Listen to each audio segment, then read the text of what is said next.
Hi friends, welcome to my channel Ladda Sadda. నేను మీకు ఇవాళ చూపిస్తున్నాను రాయల్ ఎన్ఫీల్డ్ కొత్త బండి, న్యూ బండి. చూడండి మీరే,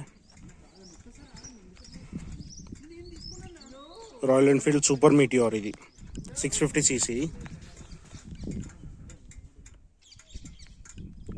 మనకి లుక్ వచ్చేసి కంప్లీట్లీ హార్లీ డేవిడ్సన్, మళ్ళీ పెద్ద పెద్ద బండ్లు ఉంటాయి కదా, ట్రాంప్, ఆ లుక్లో ఉంది. కానీ లుక్ మాత్రం చాలా పర్ఫెక్ట్ ఉంది. ఒట్టి ఈ రాయల్ ఎన్ఫీల్డ్ అనేది ఒక స్టిక్కర్ తీసేసామంటే కంప్లీట్లీ హార్లీ డేవిడ్సన్ అనుకోవచ్చు. ఇంజన్ చూడండి, హెవీ ఇంజన్, అది 650cc. 2 సైలెన్సర్స్,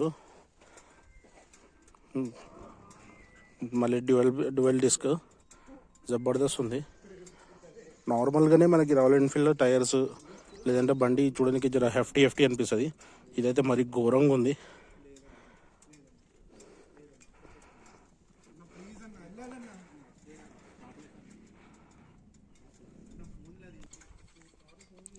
చూడండి గైస్, బండి అయితే సూపర్ ఉంది. నేను దీని గురించి ఒక బేసిక్ ఇన్ఫర్మేషన్ ఇస్తాను, ఎక్కువ కూడా చెప్పలేను, ఎందుకంటే చాలా ఉన్నాయి.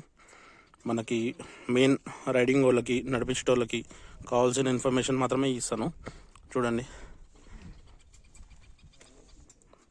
మనకి మ్యాక్ వీల్స్ ఉన్నాయి దీనికి, ప్లస్ డ్యువల్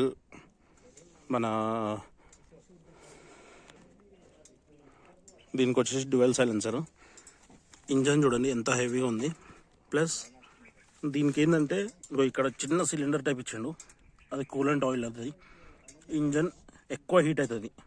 నార్మల్ మనం లాంగ్ రైడ్ కొట్టినప్పుడు ఎక్కువ హీట్ అవుతుంది కదా.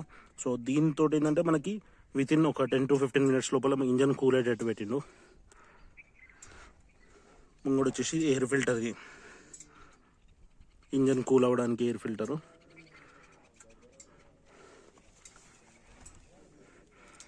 ఇక్కడ దీని మీద నడిపించే వాళ్ళు ఒకవేళ నార్మల్గా నడిపించాలనుకున్న కంపల్సరీ పాయింట్ లేదా శాండిల్స్, మినిమం శాండిల్స్ అయినా ఉండాలి, లేదా షూ అయినా ఉండాలి.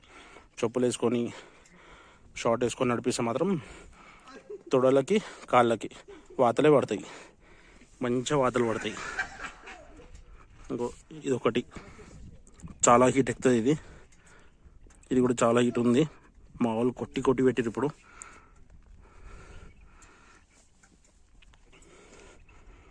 ఇది guys royal Enfield super meteor 650. Price వచ్చేసి 4.3 ఉంది. ఇది 4,30,000 నుంచి స్టార్ట్. మీరు పర్సనల్గా వెళ్ళి రైడ్ చేసి చూడండి, మస్తు, చాలా అసలు ఎలా అంటే ఒక రాయల్ ఎన్ఫీల్డ్ నడిపించినట్టు ఉండదు, హార్లీ డేవిడ్సన్ అలాంటి నడిపించినట్టు ఫీలింగ్ వస్తుంది. Okay guys, thanks for watching my video. Please like, share, subscribe to my channel Ladda సడ్డా.